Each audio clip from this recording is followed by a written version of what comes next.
Hoje a gente está aqui com o professor Walter Lippold. Ele está lançando um livro, vou mostrar para você daqui a pouquinho, tá?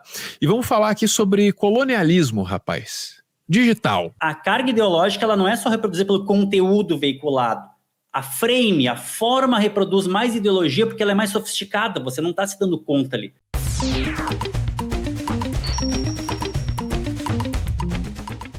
Maravilha. O Walter, que está ali do meu lado, olha lá, ó, tá lançando esse aqui, Colonialismo Digital. Sai pela Boitempo. O Walter passa uma manhã aqui comigo, comenta o noticiário e a gente fala também da especialidade dele, que é para aproveitar por inteiro a presença aqui do doutor.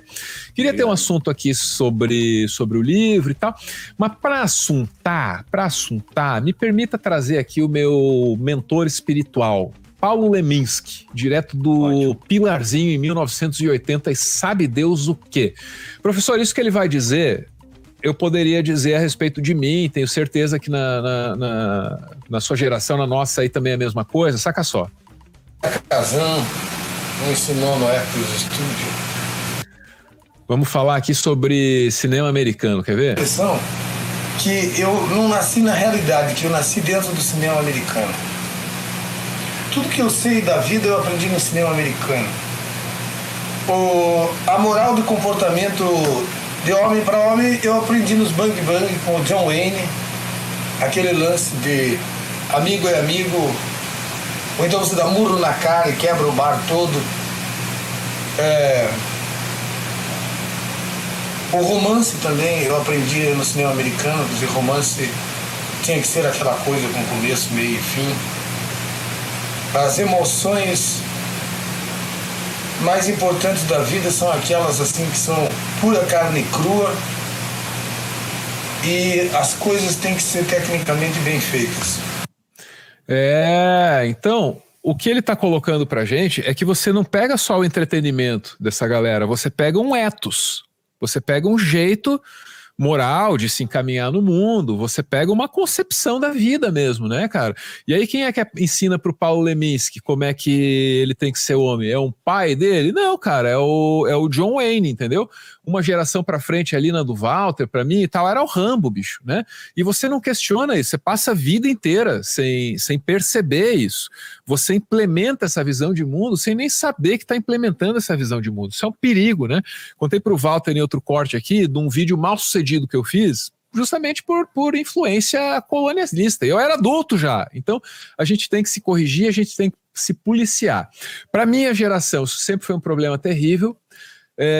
Eu imagino que para as gerações mais novas a coisa esteja um pouco diferente, professor Walter, porque para mim e para você era o Rambo, era o Schwarzenegger, Braddock. Tem mais meia dúzia ensinando a gente a ser homem, que é aquilo que o Leminski falou, as emoções da carne crua.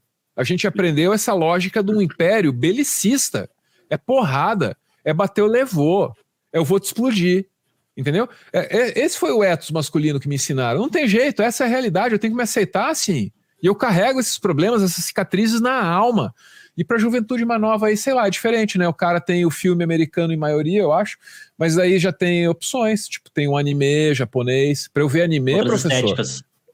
Para eu ver anime era um empenho. Tinha que ir no Museu da Imagem e do Som no domingo, pagar R$2 para sentar num projetor com a sala mal escura, assim, que não tinha como fechar. Então era isso, para essa geração é diferente. Tem TikTok, sacou? Como é que o professor analisa isso aí? Porque eu estou falando da minha experiência empírica, que não é importante colocar isso à medida do mundo. Então, bora ouvir o especialista aqui, que é o certo. Diga lá, professor, o que as pesquisas nos indicam? Essas questões culturais, elas são extremamente importantes e realmente, como a gente parte muito da obra do Frantz Fanon, o Fanon fala muito sobre essas questões de cinema, de propaganda, partindo das questões de racismo, como que aparecem os estereótipos, como que é projetado, né, o colonizado, o negro, o árabe, o indígena, como são projetados nas telas. E a história do cinema, ela tem ligações com a história do racismo. O primeiro filme falado, né, O Cantor de Jazz, de 1927, primeiro filme falado, é um blackface, é um homem branco que se pinta e tenta imitar, né, dentro daquele entretenimento racista que tinha nos Estados Unidos, o minstrel show, ele faz, né, a apresentação de jazz, de música. Então, o que acontece? muito do conteúdo do cinema, da mídia, das séries, os enlatados, agora a gíria de idoso aí, de pessoal, enlatado, Enlatados, né? Eu falo seriado, né, Quando eu falo seriado, o pessoal, o que é seriado? Minha filha, o que é seriado? Seriado é a Kate Mahoney, né? O Duro na Queda, o Dallas, é isso aí. Mas assim, eu cresci também nos anos 80 e eu recebi essa carga. E essa carga, ela não vem só no conteúdo, ela vem na forma, ela vem, como você falou, como uma ethos, ela vem como uma questão estética. E aí entram questões importantes de gênero, de raça, né? De representação. Toda essa discussão que se faz hoje sobre representatividade. Não tinham heróis, a não ser o Blaxploitation nos anos 70, quando tinha, né, filmes ligados à questão negra, o bairro, filmes de ação, filmes também trazendo a vivência dos bairros, é claro que dentro daquela perspectiva Blaxploitation que tinha, mas tu não tinha essas questões de desenhos animados com personagens, com protagonistas negros ou negras. Isso tudo era muito discutido. E fora toda a carga do imperialismo, do imperialismo cultural. Quer dizer, eu cresci vendo, como você falou, Rambo, Braddock, né? E por outro lado também, algo que me influenciou muito foi o Blade Runner, esses filmes de distopia tecnológica, o Robocop, Exterminador do Futuro. Mas a carga ideológica, ela não é só reproduzida pelo conteúdo veiculado. A frame, a forma reproduz mais ideologia porque ela é mais sofisticada, você não está se dando conta ali. E ali tu tem o quê? Destino social, projeções do que é ser homem, do que é ser mulher, performance, vamos chamar assim, no cinema. Mas tem um lado que também ninguém fala. Eu, quando vi muito Braddock, o Chuck Norris, né? Só que tem uma coisa estranha. Eu torcia para os vietnamitas. Desde a primeira vez que eu vi aí saiu pela culatra. Alguns que ficam vendo esses filmes acabam, né? Porque, o professor claro, Walter vem de boa família, pelo jeito, então. Foi ensinado já tinha uma influência, né? Vermelha na família, mas enfim... A questão é o seguinte, eu vi o filme e eu vi, mas só um pouquinho. Olha só, eu tinha, 8 anos de idade, mas os caras estão invadindo o país e agora os malvados são quem está devendo. Eu não entendia isso. E no fim, eu disse, não, mas eu vou torcer para o coronel vietnamita, o Vietcong lá, que era o malvadão que torturava o Mazzilli, torturava o Chuck Norris, o coronel Braddock, desaparecido. Né? E quer dizer... Mas, de certa forma, todos esses enlatados, esses seriados dessas séries, esses filmes, eles nos embasam na nossa experiência estética. Porque o filme não é só um filme, objetivamente falando. O filme, ele dialoga com uma experiência do sujeito que está vendo esse filme. Seja o quadro, seja a fotografia, seja a arte visual que for. Então, quando eu vejo um filme, eu vou ter uma experiência também de imersão dentro da minha subjetividade, vamos chamar assim. Ou seja, meu olhar também... interage com aquelas imagens, com vivências minhas. E então, o que acontece? Nós fomos colonizados no nosso imaginário. Isso é muito grave. Eu já falei algumas lives, sabe, com o pessoal da fantasia aí, medieval, pessoal que joga RPG, e eles estavam interessados em saber sobre colonialismo e cultura. Por quê? Porque eles tinham dificuldade de imaginar mundos fantasiosos. Por exemplo, por que não falam sobre o Al-Ándalus? A história islâmica medieval foi totalmente apagada. As pessoas não imaginam jogos ou filmes ou séries que tragam isso. É sempre aquela coisa dos francos, da Europa Ocidental. Então, a própria imaginação, ela acaba sendo colonizada. E aí o que acontece? Se a imaginação é colonizada, as brincadeiras também vão ser colonizadas. A brincadeira, né, de mocinho, do Forte Apache, né, as brincadeiras também vêm dessa leva. Eu não peguei muito o western no Velho Oeste, tinha alguma influência do meu avô, que via muito Velho Oeste, mas eu peguei mais essa leva do Vietnã, da derrota do Vietnã. E essa era Reagan, na qual eu nasci, né, que era o presidente Reagan, não só trouxe uma nova ofensiva de direita, a questão do neoliberalismo e uma nova Guerra Fria, o projeto Guerra nas Estrelas. Ele é uma leva de filmes ligados a essa época. O Inocente de Volta para o Futuro, que é um filme que eu gosto muito, inclusive vejo com a minha filha, eu adoro, né, o De Volta para o Futuro. Se a gente pensar friamente, é um filme típico da era Reagan. O cara tá lá em 85, né, e ele vai voltar para um momento de Pax Americana, onde tudo fazia sentido, bem a visão da era Reagan. Então, caraca! É o passado mítico deles, cara. Exatamente, se volta para a cidade... Aquele passado idealizado que o direita maluca quer resgatar todo dia. Caraca. Exatamente, e não esqueçam que as coisas depois vão se dando conta. Quem mata o professor Emmett Brown são terroristas líbios, numa Kombi que ele roubou. Quer dizer, nós crescemos com essa demonização do árabe, demonização do africano, com essa... os desenhos de Pica-Pau que nós vimos, as referências que nós tínhamos, né, as representações do indígena, são sempre problemáticas. Então, nós somos bombardeados. Olha, nós temos que agradecer que a gente tem um pensamento progressista e contra-hegemônico no momento, porque era para ser o contrário. Porque a carga massiva, né, de ideologias, de representações, de projeções estereotipadas, né, de projeções que ferem até mesmo as crianças.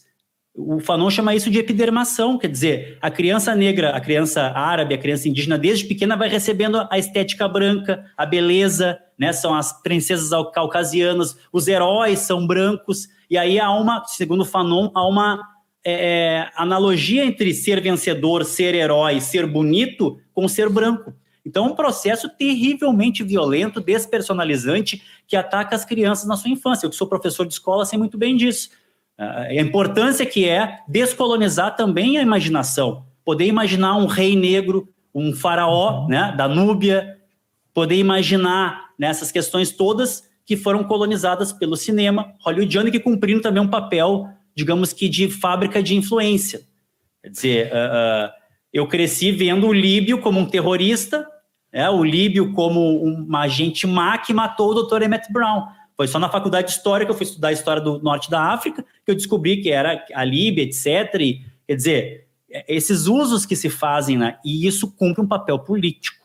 E, por outro lado, acaba também nos colonizando na possibilidade de imaginar. E a imaginação, ela não é só para fantasia, para literatura. Existe algo que a gente chama de imaginação científica. Imaginar cientificamente também. Criar imagens. Dá para olhar para esses processos com algum otimismo, professor? Porque, de novo, para a gente aí era ou Rambo ou Schwarzenegger. E tá aí, duas opções, né? E aí a meninada aí, meu ponto é esse, tem acesso a culturas mais variadas, né? Pra gente era só Estados Unidos, daí para novas gerações aí você tem música coreana, animação japonesa, cinema indiano, não sei se pega entre a molecada, mas Bollywood. Adquirir um nível de sofisticação e uma linguagem própria, né? Enfim, tá diferente assim ou não? Tá diferente. Eu morava no interior do Rio Grande do Sul, você imagina, em Alegrete. E só pegava 2 canais lá, Globo e a Bandeirantes. Eu queria ver Manchete, que era a época do Jaspion, Jiraya, Giban. Pô, era difícil, né? Não pegava. Não pegava mal no HF. Né? Então, mas assim, o que tu tem hoje? Essa mudança, inclusive, tem que ser vista no seu lado positivo, ou seja, a questão das plataformas, do streaming, dos torrents que revolucionou. Um salve aí para o Shao Fanning, que criou, né, o Napster e possibilitou todo esse mundo novo, porque essas criações geralmente são do underground e elas são abocanhadas pela mainstream, pela grande indústria. Né? O Shao Fanning criou essa possibilidade de peer-to-peer, de trocar MP3, aí veio a indústria, quebrou com ele, a banda Metallica, foi a primeira banda, né, a processar o Shao Fanning, o Napster. Depois você deve lembrar o Kazaa, o Emule. Eu tenho um HD lá com 23 dias de filme, que não se repete um filme, filmes bons, filmes de todos os tipos. Então, o que nós precisamos... A internet, ela revolucionou nesse sentido, mas aí tu necessita um letramento para o consumo crítico das informações e para a busca das informações. Porque senão a internet de uma utopia de acesso à democratização ao conhecimento, essa possibilidade que nós temos de criar o nosso canal, Bertold Brecht já falava isso na sua teoria do rádio, olha que interessante. Walter Benjamin e Brecht estudaram rádio. E o Brecht falava, por que o rádio não pode ser transmitido ao invés só de ter recepção? Porque aí o Brecht fala, daí nós poderíamos ter canais de pessoas que falariam das suas questões, dos seus hobbies, dos seus trabalhos, enfim. E olha só, isso aí a internet possibilitou. Só que a internet, ela começa sob esse signo da cibercultura como algo que vai revolucionar, e revoluciona sim, mas ela rapidamente vai se tornando uma distopia de vigilantismo digital, onde você tem a liberdade de escolher. É que nem aquele filme do Netflix, né, do Black Mirror, que é o longa-metragem, o Bandersnatch.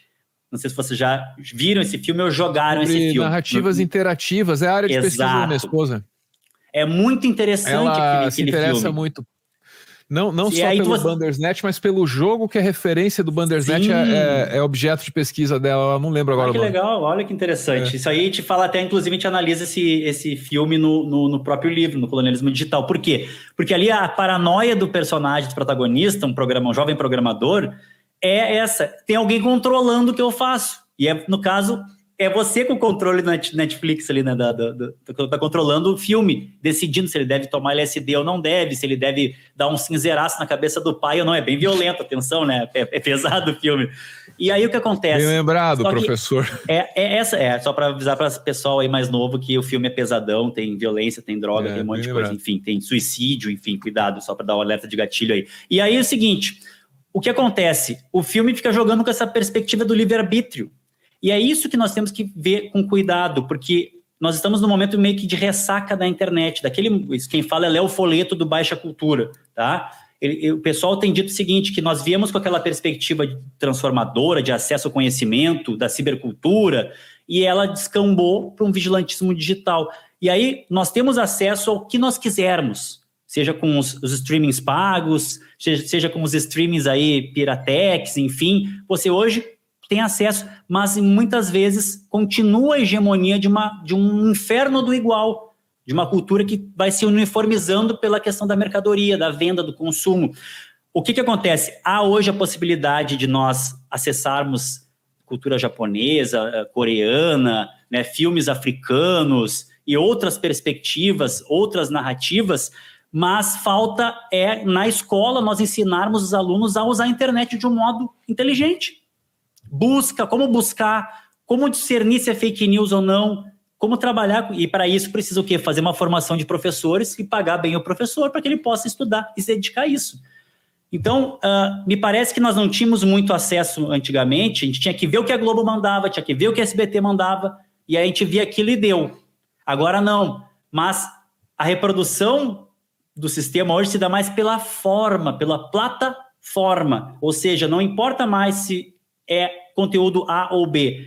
Estando sendo veiculado nessa plataforma, ele já cumpre o papel para as Big Techs, porque vai recolher Big Data, enfim, fazer todo, né, o trabalho que eles fazem. Então, há uma maior liberdade, mas hoje, Byung-Chul Han, em seu livro Psicopolítica, diz o neoliberalismo ele é um poder inteligente, porque ele explora a liberdade, o jogo, o lúdico, a comunicação e a emoção.